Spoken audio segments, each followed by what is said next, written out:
Folks, I think what really struck me yesterday, and I hope yesterday engaged you in the same way that it engaged me, was the sense that in a boys' school, well, first of all, the emphasis being on boys' school, you have to deal with boys differently. So it's not quite the same as being in a co-educational environment because you're focusing on a particular gender. And that seems quite obvious. But I think often we're very unconscious of the way in which we do these things. And what I would hope would come out of this process is that we become increasingly conscious of what it is we're doing with boys. How it is we're focusing on boys. What is it that boys need? How do I change my teaching practice in the classroom to suit the mind of a boy? Now, yesterday you heard their brains turn off and turn on again. How do you keep those brains on? How do you deal with that sort of fidgeting effect when they're trying to keep their brains switched on? What do you do exactly? How is it that I teach my subject differently to affect the best possible outcome in a boys' class? And then secondly, on a sort of a broader scene, how do we plan around having boys, dealing with boys, coping with boys, and planning for boys? I was thinking yesterday that in our employment practices, what we often do is we'll employ the best possible teacher. So we'll look at the teachers and we'll say, that person knows their stuff, they are fantastic. But what we don't necessarily do is measure them against a boys' school and say, what is it that they can bring to a boys' classroom that another teacher might not do? That's not to say that we don't have fantastic and able teachers here who are able to deal with boys. But I think what often happens is the teachers who aren't leave quite rapidly. And possibly what we have is a sort of a survival of the fittest situation going on. So the ones who are able, or fittest to teach boys remain. But how do we help those newer teachers who step into the system to cope in a boys' classroom, focusing on what boys need in the classroom? So I hope that during the course of this, you're learning something about it. It's becoming more conscious to you. Some of us do these things unconsciously, and it's becoming more conscious to you about what it is that you're doing right that works with boys.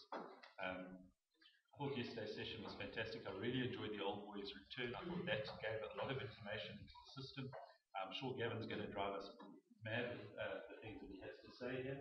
I know you've all had experiences of Gavin before, and perhaps you're a little bit intimidated, a little bit worried about what's going to happen here.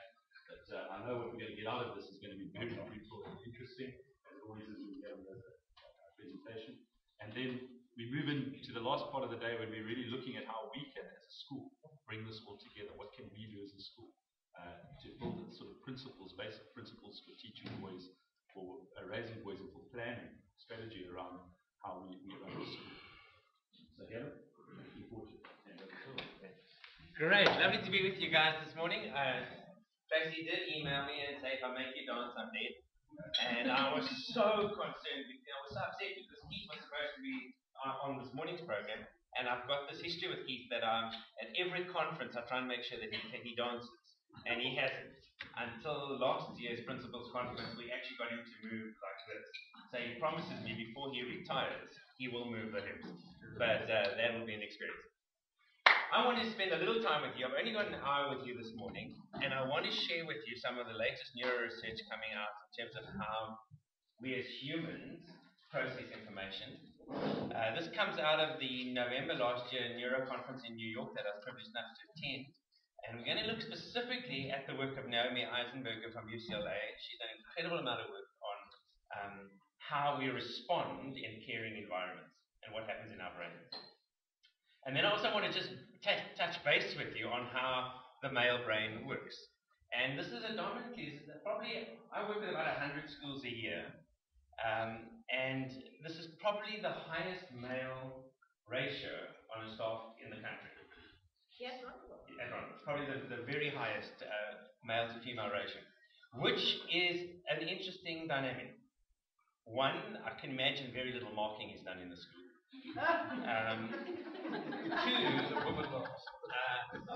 Two, the reality is that you end up with a very strong male culture on the staff.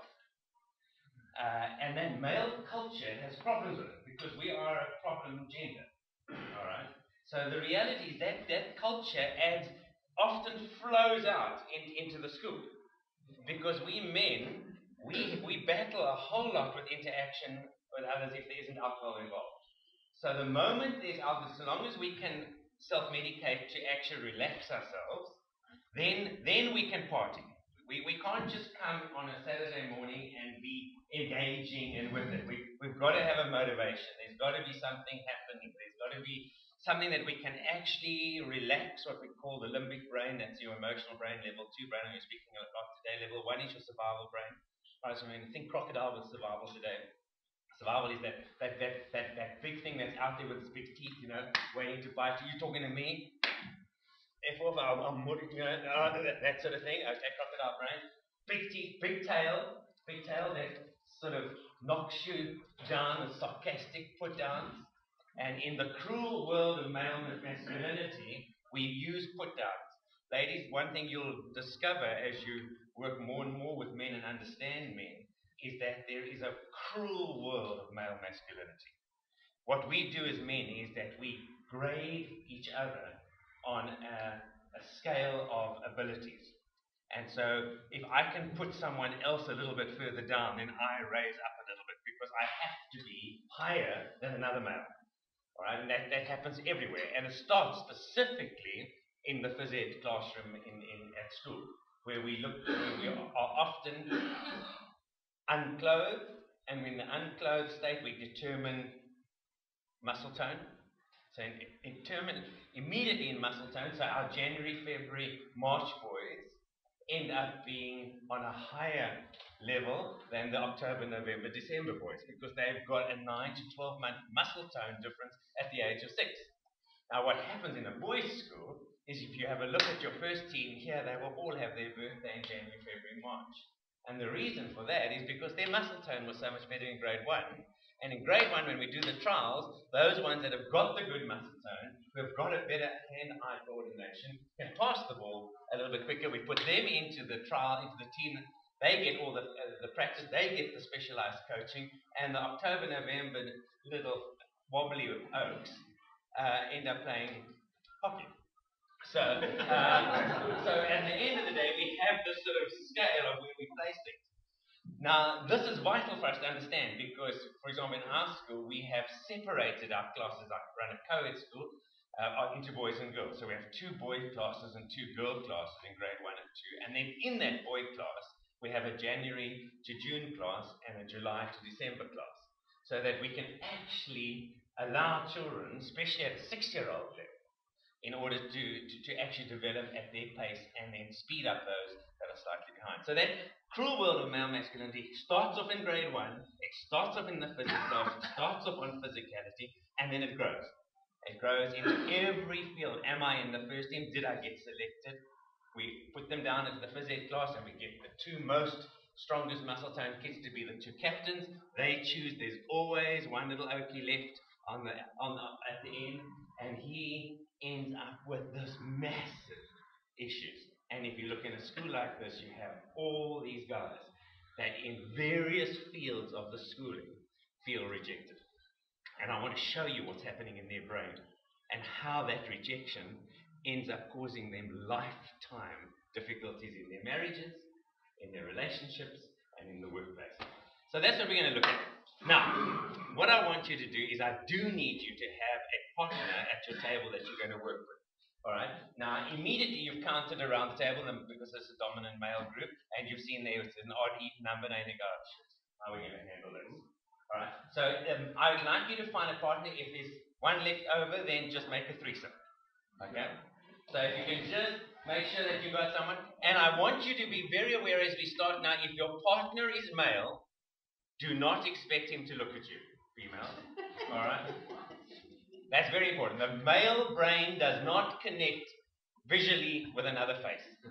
Lady teachers, I want you to know that as you work with your boys here, never say, look at me, I'm talking to you. Alright? Because the female brain must have visual contact. You've got that cell in your retina, we don't have that.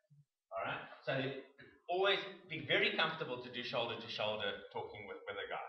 Those of you involved in discipline, if you're dealing with a difficult kid, take him for a walk. The best way to work through the issue with the boy is to walk shoulder to shoulder. If you're raising a boy at home, ladies, put them in the car, drive them to school, and talk them slicker as you're riding them. Alright, you do not want it. Even dads, as you're raising with boys, one of the big things, even the trouble with teacher men is that we become very much like female brain orientated. So because we were left brain dominant at school, our right eye was our good eye, it went to the left brain. Because of that, we actually like things in a sequential analytical order. 80% of your school is right brain dominant. All right? 75% of the teachers here are left brain dominant. And so we have two crocodiles at each other often. And that's the conflict in our school at the moment. So, can I ask you to please find a partner at the table again, just be your study buddy in the hour that we have together so that you can embed it. All right.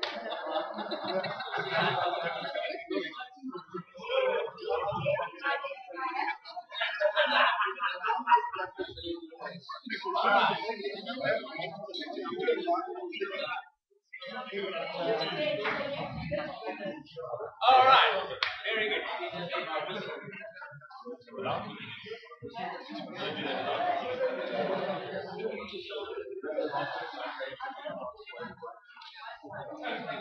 All right.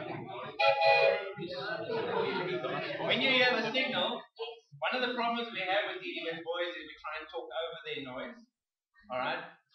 Females, you tend to raise your voice, all right, to a decibel level, and I need to know that the male ear does not hear in the same tones as the female ear. All right? We're very proud of our long cochlea, and size matters in the ear. All right? So with that longer cochlea than the female, we lose sound in the ear, and we can't hear in the typical range of the female voice. So what you do is you start screaming at the gate around, "Great night! Great night!" And of course they don't hear, they just see the mouth going open and closed like this ventriloquist puppy, and it's entertainment. Right, 12 years I was at a boys' school over the road, not as good as this one, over the road over there, all right? And for 12 years we had women screaming at us, and it's entertainment. There's very little other entertainment in school. All right, so if you can get someone upset, if you can see the carotid artery protruding here, I mean, that's entertainment. If you can see the clock going to the brain, then you got it, all right? So what I'm going to encourage you, and men, what we tend to do is we tend to sort of threaten. I'm not talking again. If I'm talking again, there's going to be a reaction. And depending on your physicality or size, then we know whether it's going to be like a bad reaction or it's going to be your breakdown. So we're going to be very quickly determine what is this reaction going to be, right? And then we work you up because one of the things that the male does is we manipulate. We're incredibly powerful in our manipulation of your emotional lives. And if we can manipulate, I mean, we know that you're teachers, we know you're earning nothing. We know that you're desperate for the job, all right? And so we know that, so there's all these issues that you've got. I mean, if you were really anything common, you would have gone into a real job. So what do you do when you're teaching? This is how we think as students in the school. So we put the whole education profession in a particular field and we think, how can I manipulate? Never allow a child to manipulate you. Never. And you control that by never allowing yourself to be in that crocodile brain. You do not want to be in that, which is that bite, which is that thick tail, and which is that thick skin. Different. I can't cope with these kids anymore. Why am I in this job? That's crocodile. Alright, with your partner, when you're talking and I want your attention, I'm going to go, and you're going to respond. And you're going to respond by doing a physical action. Alright? And you have to do a physical action because the human brain, especially the male brain, must get blood into the cortex. Ladies, you have 20% more blood than we do. Now, we know where our blood is going, but hey, there is no award in prize giving for the best direction. No one, all right? So in class environment, we've got to get the blood into the top brain, into the CEO, into the chief executive on top of the brain. And you do that by movements. So when you hear this, you're going to go, toot, toot, all right? Then you're going to rock. Rock forward, all aboard. Now, this rocking movement is essential when you work with boys because we've got to get from the crocodile into the elephant, which is the emotional brain. The emotional brain, the only way you get between the crocodile and the elephant is by rocking. So if a baby's crying, as a little baby, what do? Pick it up and say, stop crying. No, we don't. We take the baby, we put it against us, and we rock with it. And as you rock, you take it out of that crying survival brain, that crocodile brain, and you get it into its emotional brain. That's where we want your boys to be able to feel. If they can feel by rocking. So anything, if you put on one of their songs, one of the most latest songs that they enjoy, you put it on and you just get them to rock. Just this movement. As long as they're rocking, just for a few seconds in your class, you're going to get them out of that angst, that irritation, all right, and into their elephant brain. So when you hear the sound, you're going to go, toot, toot, all right, movement, rockwood, all aboard, and then we're going to realize that we're dealing with the Y generation.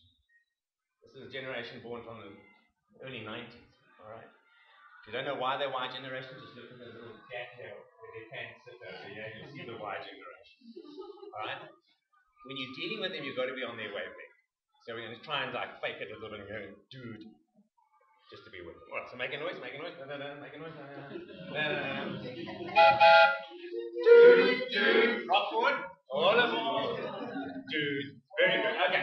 Can I ask you very quickly just to stand with your partner and come up with 5 things that you were embedded from yesterday's presentations and discussions. 5 things that are here.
Very good. Thanks.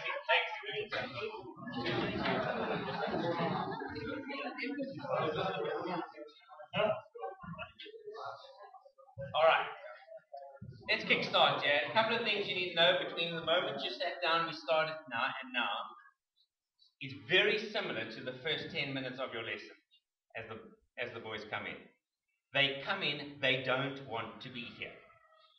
You came in this morning, you don't want to be here. And the reason I know that is because we have very, very sensitive neurons in our brain called mirror neurons. The mirror neuron in your brain is like a little satellite dish that will connect with your neurons.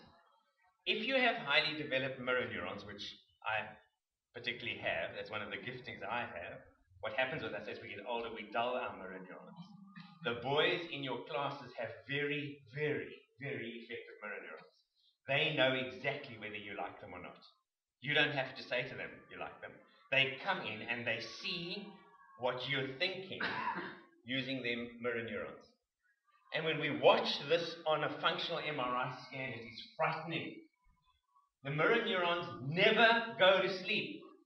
Those of you who've got children at home, when they are sleeping, they've put the sleeping baby into the functional MRI scan, and the parents have had an argument 2 rooms away, and the brain has responded to the argument that's going on and embedding it in the elephant brain, second level brain, emotional brain.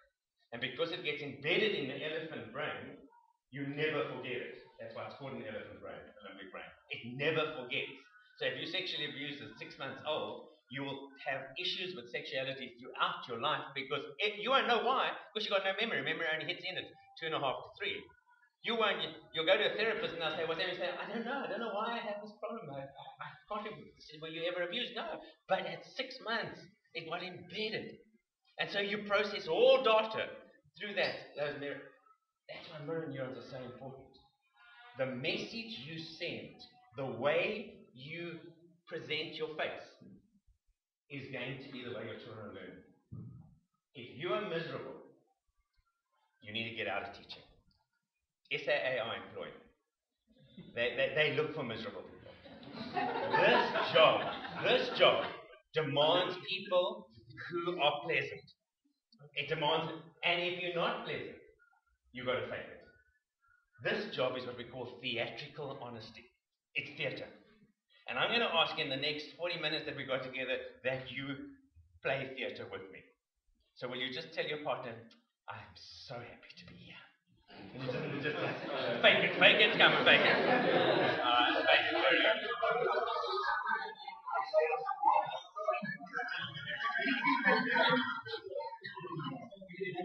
All right, well done. I want us to kickstart by having a look at this concept of the rock climber. This is the kid in your class. He is climbing the rock face of grade 8 to 12 in an all-boys school, in a traditional school, in a monastic school, in a school with a history, with a school with a vision, with a school with a drive, with an incredible demand, a very high academic standard, an incredible sporting program, and he hits the rock face in grade 8, and he's got to climb. Now, traditionally, what we've done in our schools is say, see the mountain, get up there. The concept I want to share with you coming out of the neuroresearch at the moment is that we have to have a different approach. And I want to introduce to you the belayer. The belayer is the guy that stands on the ground and holds the rope while your students are climbing that rock face. They have the rope attached to them in a harness. The rope goes up into a chain connection, a little thing in the mountain that they have placed there. All right? They've hooked it there. Now they can take risks. Now they can try new things. Now they can innovate. Now they can, because they know that if they jump over to grab that hook and they miss it, there is a belayer at the end of the rope waiting to catch them. Notice that this guy isn't cranking it up. You're a Rondebosch boy. Get up to the next level. Get up, you idiots. Come on. All right? They're not pulling it. They are standing there, allowing the little guy to climb that mountain on his own. They are a partner in the climbing process. They are experienced in climbing. That's why you're teaching here, because you're experiencing in the climb. You have climbed the mountain. Many of us can't do all that well anymore because we put on a little weight, or our muscle tone is declining, or there's been too much alcohol, or whatever. But we've got the experience. We've got the experience.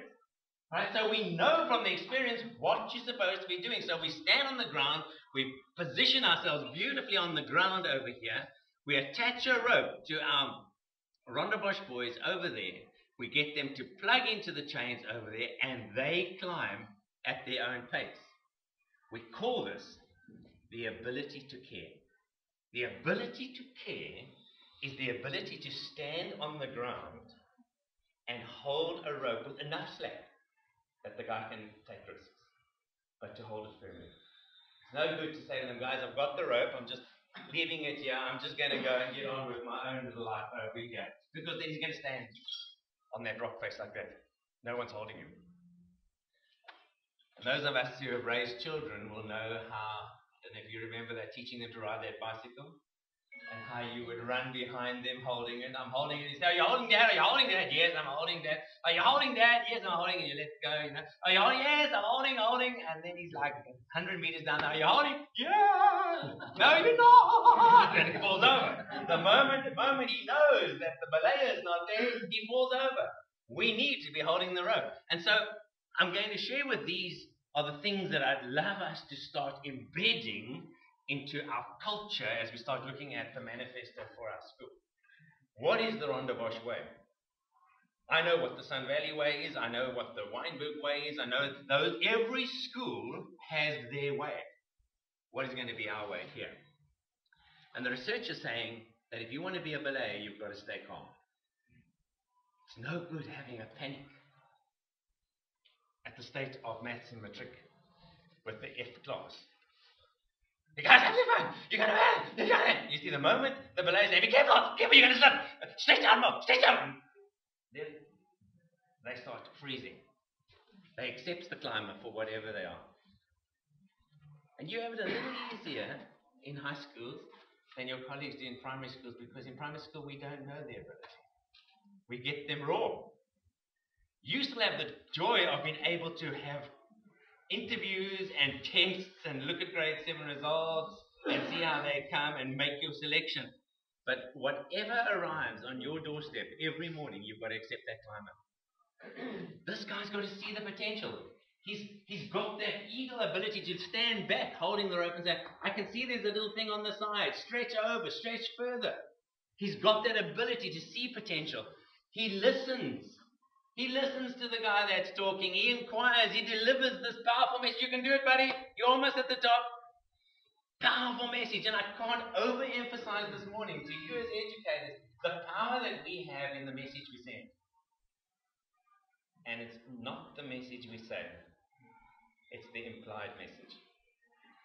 That mirror neuron doesn't listen to what we say. It listens to what we think. So if I think you're stupid, if I think you're a morphing, if I think you will never be a Rondebosch boy, I don't say it. I just got to think it. And the mirror neuron pick it up and embed it in the elephant. And that's why our boys are running rampaging through the jungle. Elephants turning over cars in the Kruger National Park. These lovely, beautiful animals that we're so used to are now, they're rampaging because the elephant's out of control. Focuses on the positive, difficult for teachers. We are so driven by negativity. Let's look at the positive. Encourages risk. We'll talk a lot about this morning. Inspires through intrinsic motivation. We'll talk about how do we motivate intrinsically, not just the rah-rah of the words. And signals accessibility. It's the big one. How accessible am I as a teacher to you as a student? Am I here for you? And so we want to climb this rock together today. We want to be able to be the perfect belayer as we start developing our manifesto. What are the skills of a belayer? The people on the ground holding the rope. Notice the rope he's not being yanked up. There's a little bit of slack, so he's got the freedom to take risks. So if we have to have a look at that visually, we've got here the belayer, the teacher, the parent. When I work with parents, this is the big thing that we do. A lot of our parents battle with this, especially our mothers. They like to be helicopter mothers. They like to hover at the same level where the child is climbing. Hover next to climb faster, climb faster. I'm looking at the neighboring children. They're doing better than you, faster, faster. And we're teaching our mothers very slowly to become these new stealth helicopters. So hover from a distance with this incredible radar system and so that you can see what's going, but you're over here, you're not hovering, okay? And here is the climber, the student, the child, he's climbing the rock. We want him to dare. These people must be the hearers. Now, I want you to just do this with me. Why don't you just hold your hands like this, just for a moment. Let's imagine as you hold here that this is the ball. This ball, okay, over here. Now, what happens when we care? On your left hand, drop your care. Little CC doing. What's going to happen to that ball if you care too much? Do you see the ball running? Okay, so now we've got these psychologists, therapists, counselors on the staff that are saying, you got to care for the child. And they're drumming it in, care. Let me see them. I'll give them therapy. Alright? Then you've got the first team rugby coach saying, okay, the caring, we've got to win the game, we've got sacks coming up, alright?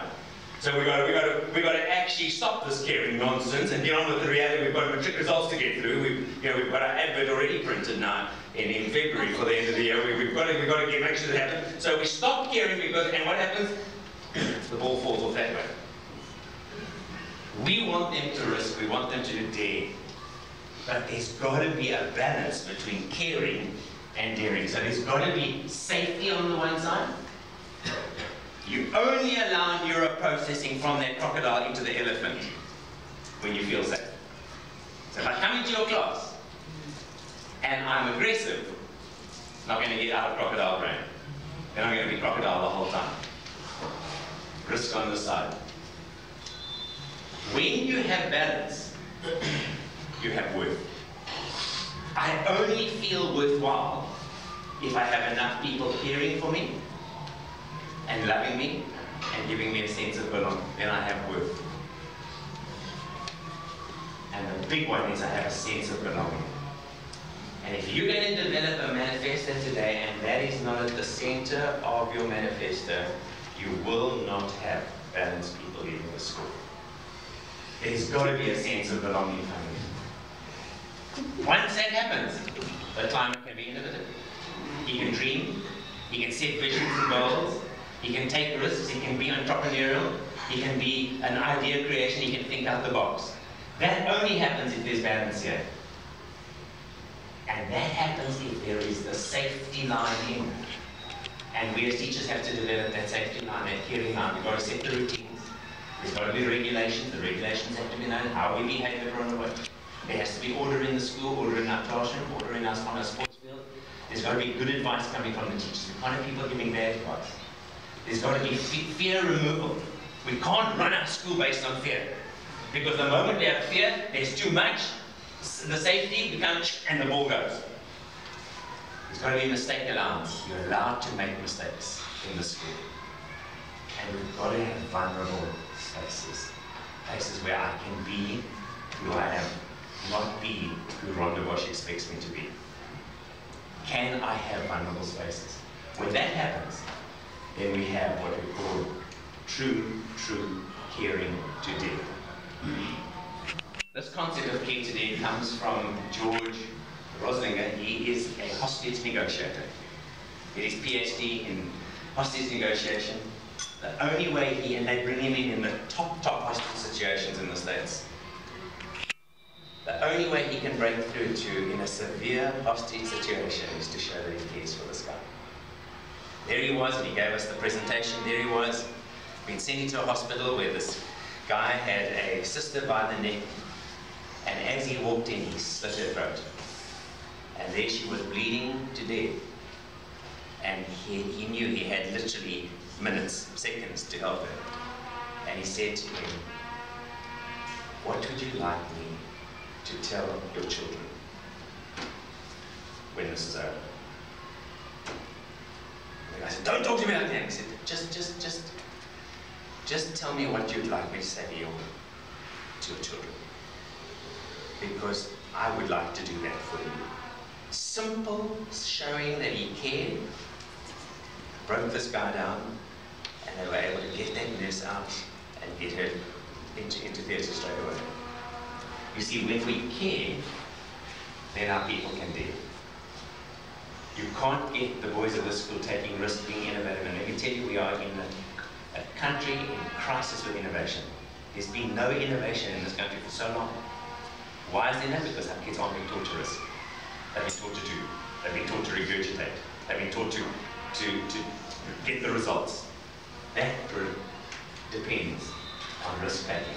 I'll show you this little video very quickly. It's by Dr. Bruna Brown. She's on YouTube. You can get it when you have a chance. Brilliant. She did her research in vulnerability,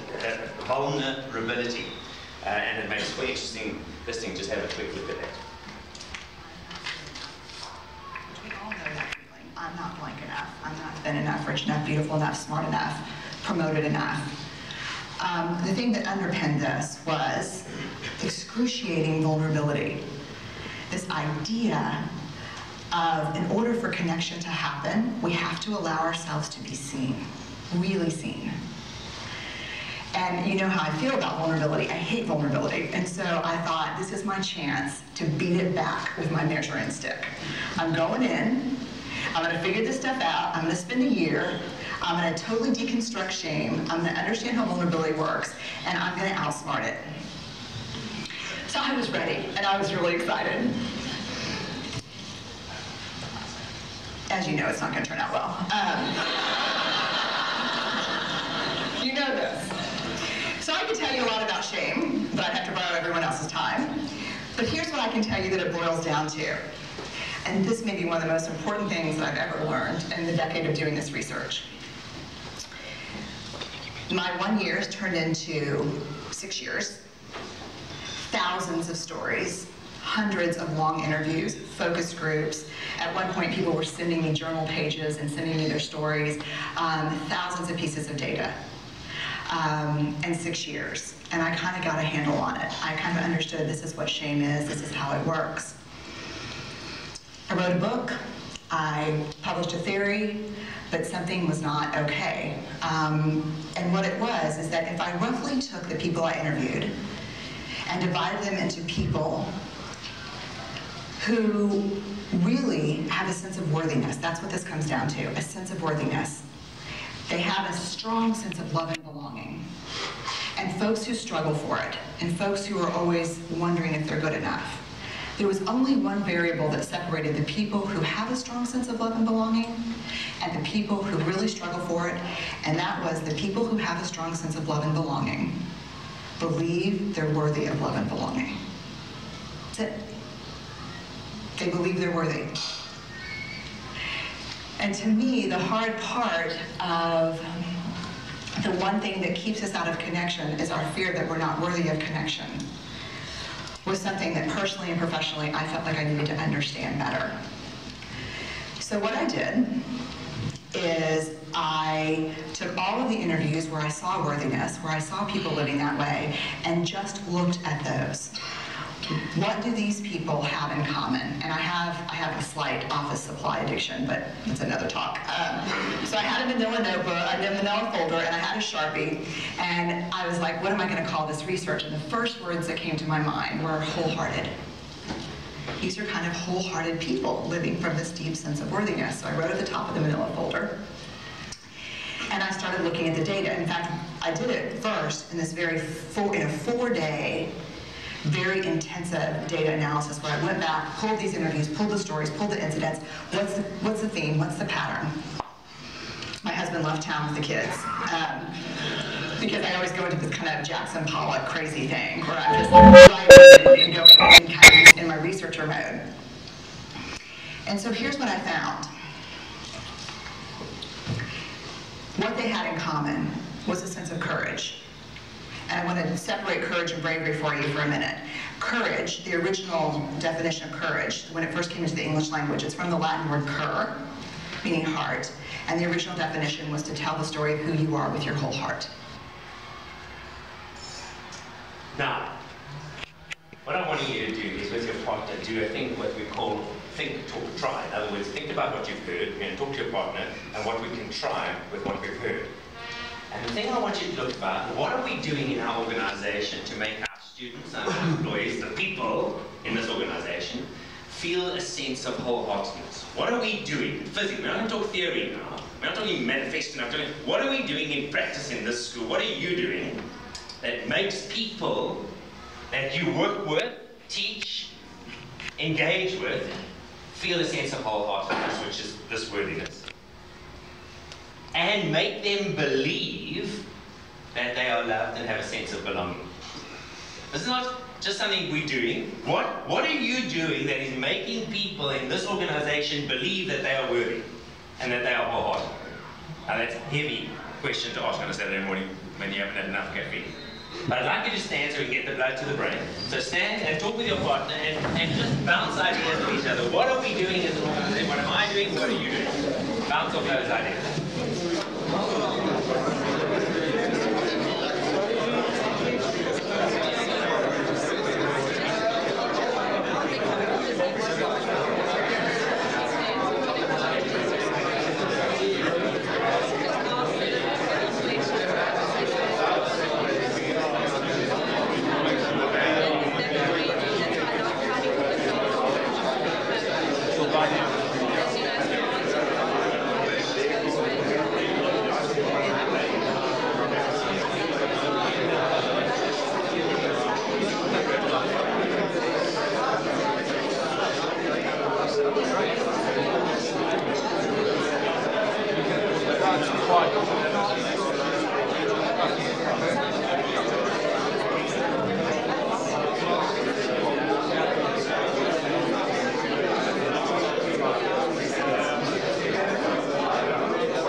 The care word that we need to start implementing in our organization is this courage, this ability to tell my story with my whole heart. That's the courage. The courage not necessarily to go and fight the tiger. Those days are over. Not to go into the arena and fight the lion. The ability to tell my story of who I am with my whole heart and be vulnerable enough to do it. To show compassion, which traditionally, in traditional male role model, is something that shows that you're not masculine. If you are a compassionate person, you're not masculine. That's how very much 20th century mindset, 19th century, 18th century, 16th century, 14th century. All right? What we know in the 21st century, if you want your company to work and you don't have compassion, you're going to be at the top. Connection. We now know that collective intelligence, take the top 20 Fortune 500 companies at the moment, the top 10 all have a woman on their executive team. The top 10. Put an all-man team onto the Fortune 500, they do not perform at the top level. Why? Because the female, even if there's just one female, creates the connection. And the female has not had their mirror neurons cut off in the world of male masculinity.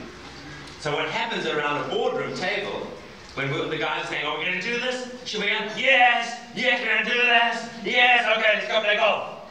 It's the female at the board that says, oh, I don't think Gavin is actually happy with this. I'm just wondering about whether he... The men aren't. They're not reading your mirror neurons. They're just thinking, oh, we're going to do this. As long as we want to get it, let's go. All right? You need to have this connection. And if we can start training our boys from grade 8 level here to have connection and compassion and courage, then they're going to start caring. So, courage to tell your story with your whole heart. Compassion to feel someone else's pain. And connection to be allowed to be vulnerable. And those are the themes that are going to drive an incredible day. Please look at her two TED talks. She did the one you saw now in 2010, and then she did another one last year. Phenomenal. She's hysterical to watch. Napoleon Bonaparte spoke about courage. He said, courage is like love. It must have hope to nourish it. If I don't have hope, I can't be courage. Okay. If I don't have someone standing on the ground showing me the top of the mountain is nearly there, I can't have courage. I want to take you now into Naomi Eisenberg's research on this, because there's no good me coming as this is the latest rah-rah thing we've got to do until you start seeing what neuroscience is teaching us about this. And this is an amazing woman, incredibly pretty woman as well, who's married to another neuroscientist. Can you imagine the excitement? All right. So, and they both do the most phenomenal research that if we as teachers could just hook onto, we could change education in this country literally overnight. Literally overnight. Her husband's working on incredible research on collective intelligence. How do we get boys and girls in classes to work together effectively? The old cooperative learning that we launched 20 years ago in this country has now been proven the most effective method of teaching. How do we get the collective, not all the bright kids in one and the dwarf kids in another class, mixing them in a mixed ability, heterogeneous groups so that they know how to work together, and you start seeing results that are off the scales compared to putting all the same people together in the same little group, making them all think alike. And her research is amazing. So she asked the question in her hypothesis, does rejection activate pain-related regions in the brain? So she wanted to see, if I feel rejection, do I feel pain? Now, we've often seen that little picture, and you will see it often in the school, just wander around with your eyes open at sports practices in the afternoon. Have a look at when they break up into groups in the class and who's left out on the side. There is always some little Okie sitting on the bench while the others are playing the game. All right? And what she was fascinated was happening in that child's brain. So she shoved those children into functional MRI scans. An amazing machine where she can actually see which part of the brain is lighting up. They put a protein dye into the blood system, and they put you into a machine, and they can see where. That's how we discovered, as a result of functional MRI scans, that men learn differently to girls. Right? We don't process in the same way as women. So she literally made use of this machine, the functional MRI scan. They put a little screen onto the eyes so that you can see a TV screen from there, and then they give you controls on your hands to move that screen. And she looked at the pain centers of the brain, specifically this dorsal anterior cingulate cortex over there, and the AI, the anterior insular over there and there. Those are the centers that if you hit your finger, hammering a nail into the wall, and you hit it, okay, that's what goes ding! And because that lights up so dramatically, it shoots all your neuroprocessing right down to a crocodile. All right? And the crocodile is an automatic organ in your body. You have no control of your crocodile. So then as you hit it, you don't go to cortex, which the maths teacher wants you to be in.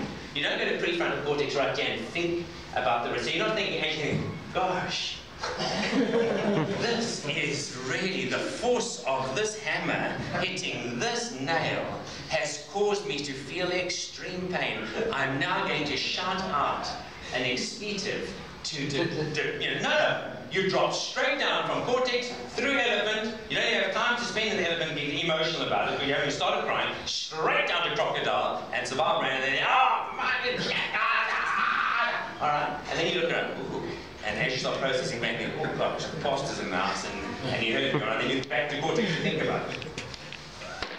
So what you want to know is, what impact do these two centers have when you're rejected? So she got these kids to play cyberball, and she put 3 of them together, and they were each in a functional MRI scan, and they were playing. They each had a role. They each had a console, and they were playing cyberball. All right. And basically, in cyberball, what they do is they threw a ball between 3 of them. All right.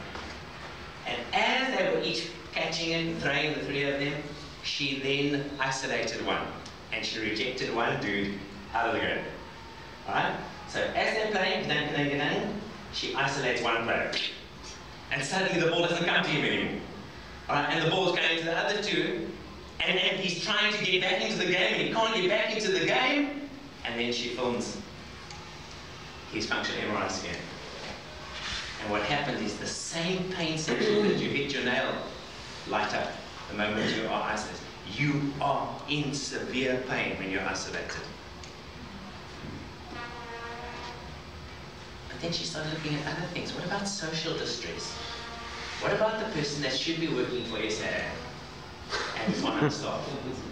What about that one that's giving you the look? Alright? Check this out. Mirror neurons come into your class and they get the look. You had a bad day, you didn't take in enough alcohol over the weekend, you took too much alcohol, it's Monday morning, the quality of coffee in the staff room is deteriorating, you've had a morning meeting, there's been someone standing up there complaining about something that you've done wrong, you're now into class, there's a kid that you had to correct on the way, you get into class, and the first thing you see is put a day out your homework, and you've got 12 of the same idiots. Why must they give you the E-class on the Monday morning? You ask yourself, and so you just give the look of disapproval. And guess what lies up your head? Massive pain when I do the look from my mirror neurons of disapproval. I feel pain. What about IQMS time? And good schools like you just fill out the IQMS forms and send them in. And then you have your own appraisal system that's linked to a 13th check or a 14th check bonus. And that's just how everybody manipulates us. Not you, I'm talking other schools. And so they have these appraisals, and they're fantastic because you walk into them and then they tell you what value you add to the organization.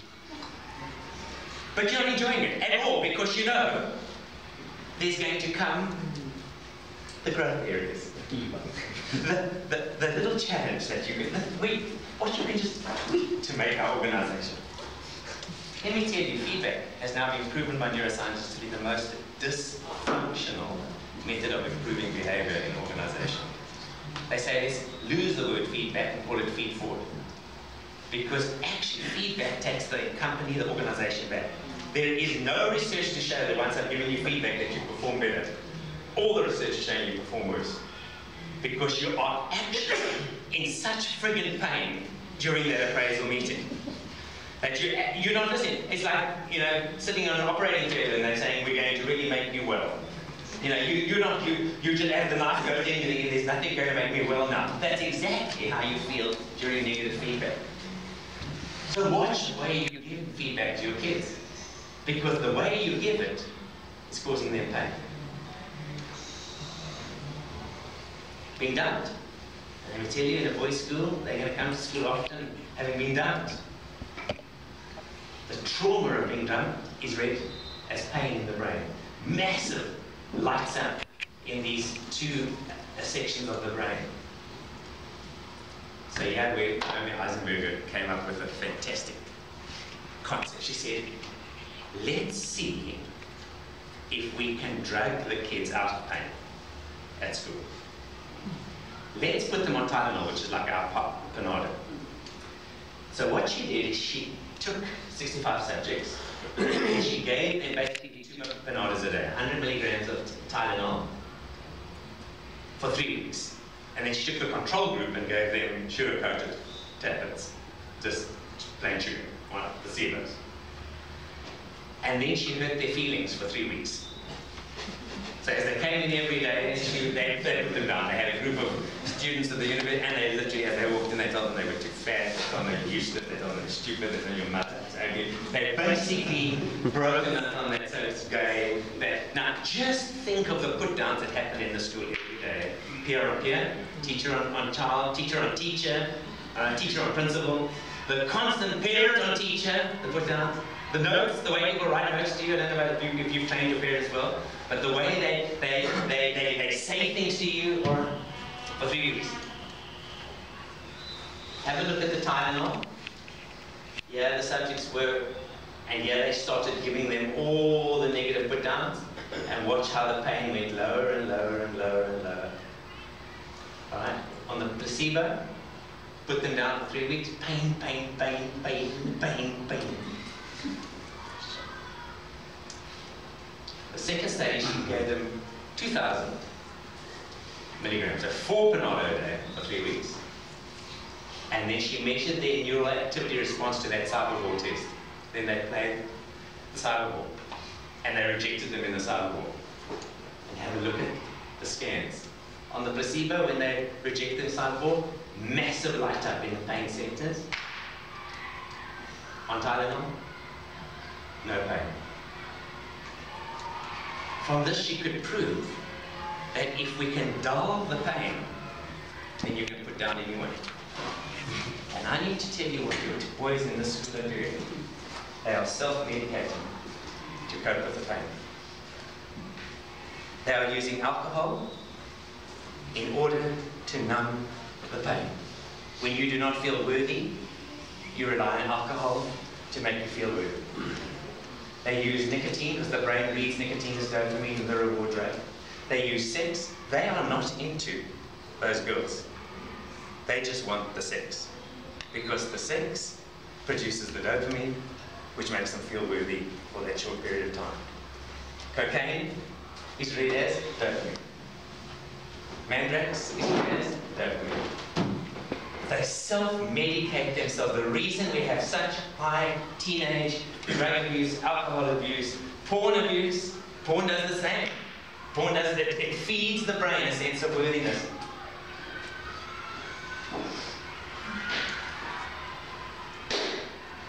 And our message to you this morning is a lack of caring leads to pain and suffering.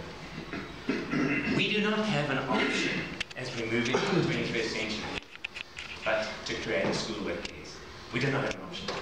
Let me tell you, you enroll genetically bright children. We don't need great teachers in subject disciplines on this stuff. What we need is great carers. And the message I want to say to you today, if you can't care in a 21st century school, SAA are employed.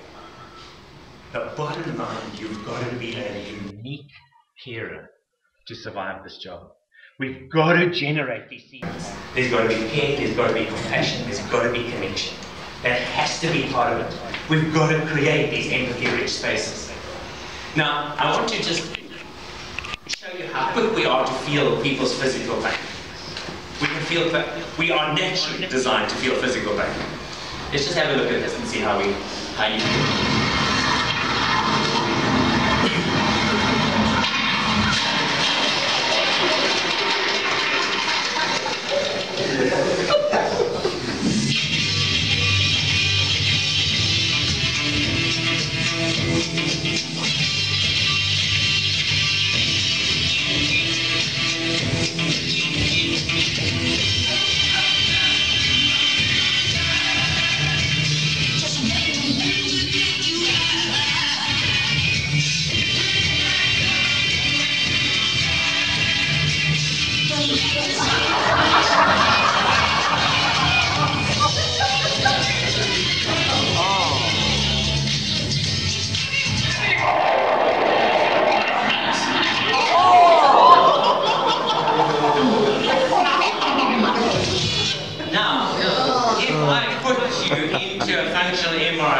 When we see others in social pain, when we see the little boy rejected, you feel nothing? He feels nothing. You feel nothing, nothing. We put you in a nothing. Physically in your body. Yeah. Physically in your brain, you feel nothing. We're not designed as humans to feel the social pain of others. That wasn't in the blueprint. If we've got still mirror neurons, we might be able to pick it up from them and say, oh, shame. My boy, you must go and play with the others. Go play. Silly little outcast. So we know from the teacher in us we should be doing it. It's good for them. But we don't feel their pain. But I wonder if Rondebosch is the right school for you. Maybe you should try Sun Valley. They've got a new high school called Silver Mine. That's for you. The odd fallouts. We are not designed for that. But I am not seeing a close friend. The moment your close friend is having social pain, the moment your buddy is being bullied, bang, then you're in pain. Now what does that say for us as a school? If we don't have connection, I'm not going to feel your pain. The moment I have connected, the moment I have a friend, the moment I have a peer, the moment I'm in a mentor group, the moment I have a teacher that's the belayer holding my rope, someone I can go to, he's going to feel my pain if I'm in social pain. The moment we run a place that is just such an academic institution where we just have to get through and do the marks and do the things to keep our reputation up, there's going to be no pain reflected here. So have a look at the three. Physical pain lights up. Stranger in social pain, nothing. A close friend in social pain, lights up. Now this is a powerful message for us as we start looking at our manifesto life. Because every person needs a secure base to cope with pain. And my question to you in a minute is going to be, what are we doing to create a secure base for every student in this school? Can we tick that block? That student has a mentor who cares for him.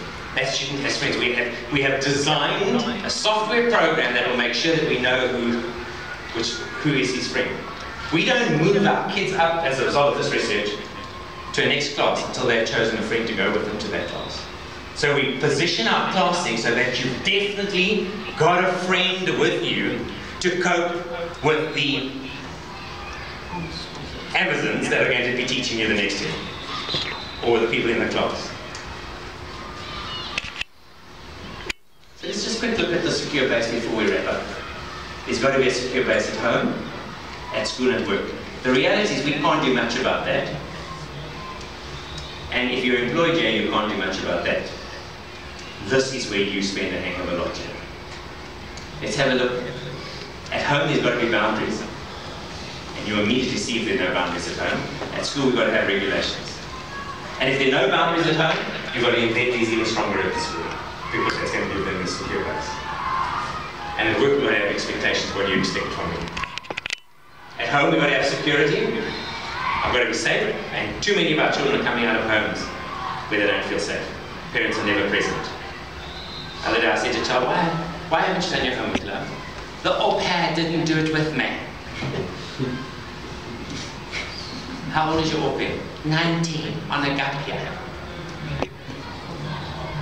You can't get a 19-year-old to be your security. There's got to be safety. No safety, the crocodile comes out.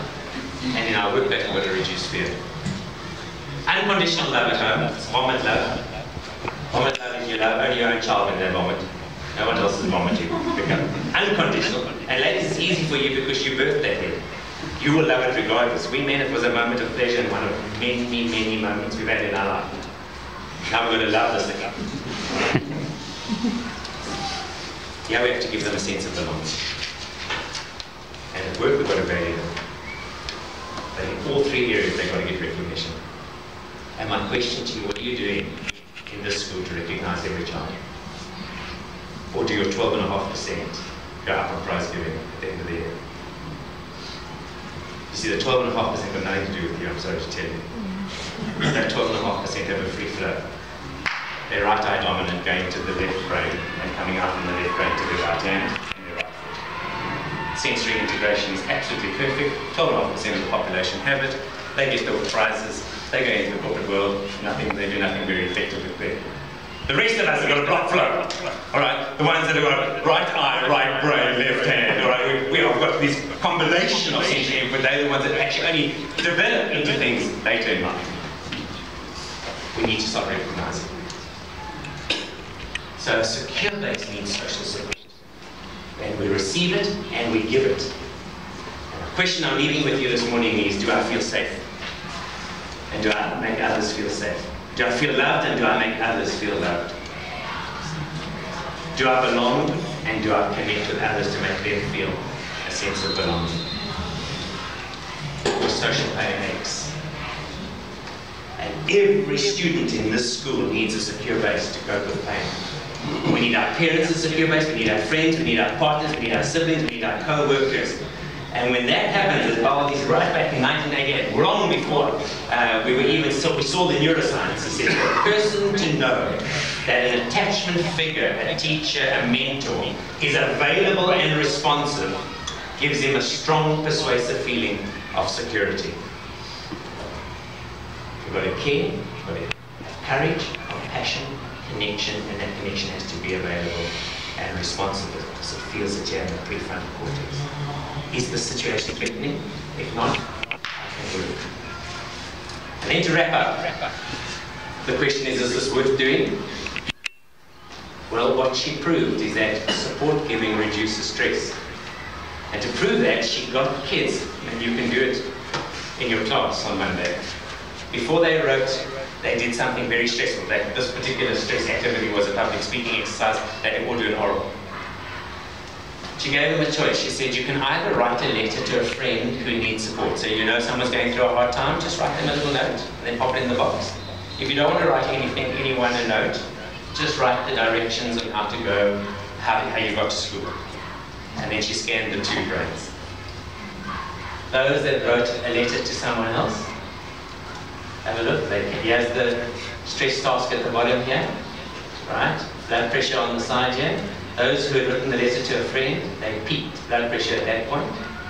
Those that just wrote the directions to school, blood pressure was up at that in the midst of their oral. And her results prove that if we create an environment where we care, we reduce our stress levels, we reduce our blood pressure levels, it reduces stress. I'm going to give you a minute as we wrap up now. I'd like you to stand. This sort of is a summary of what we've spoken about today. And what I want you to, what you've learned in terms of this new research, what should we be doing differently in our organization? Talk to Paul.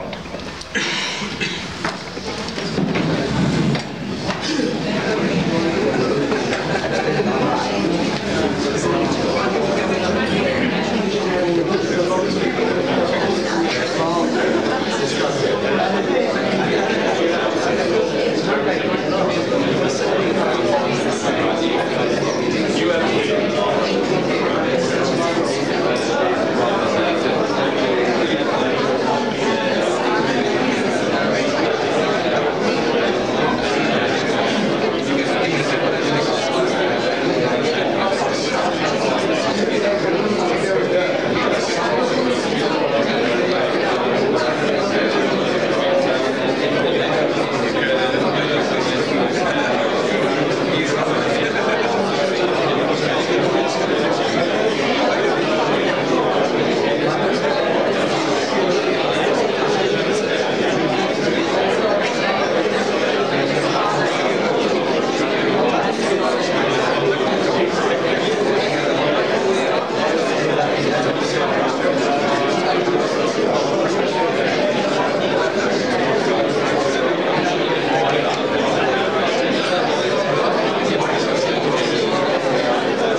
courage, risk, all these things that we've spoken about.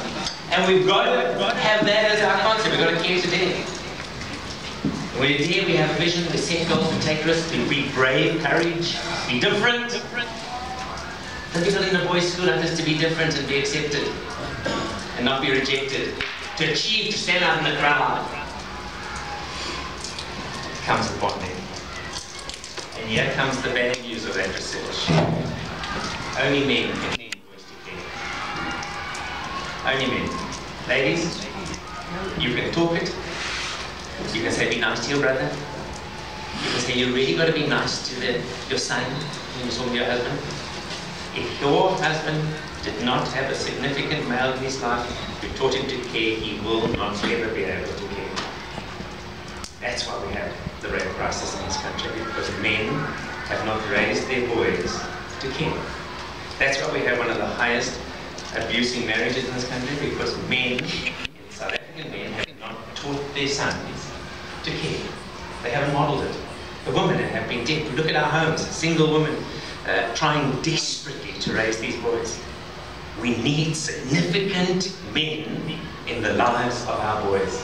Because if we don't do it, we're going to be like 20% of top corporate leaders who are unable to create bonding in their organization. And in every one of those companies, although they're doing well, the people hate working there because there's no connection. People who battle with bonding do not have a history of bonding. We've got to get our men on the stop teaching boys to care. And it's got to be written into our value system. It's got to be written into our manifesto. It's got to be appraised for your 14th or 15th check at the end of the month, end of the year. If you teach boys to care, you're going to change the society. And that is now based on neuroscience. Let's create secure bases. If you'd like the presentation in PDF form with all the research, you can just go to my website, EduExcel, go to the blog over here, and I will put it up as soon as I get home today. Thank you very much.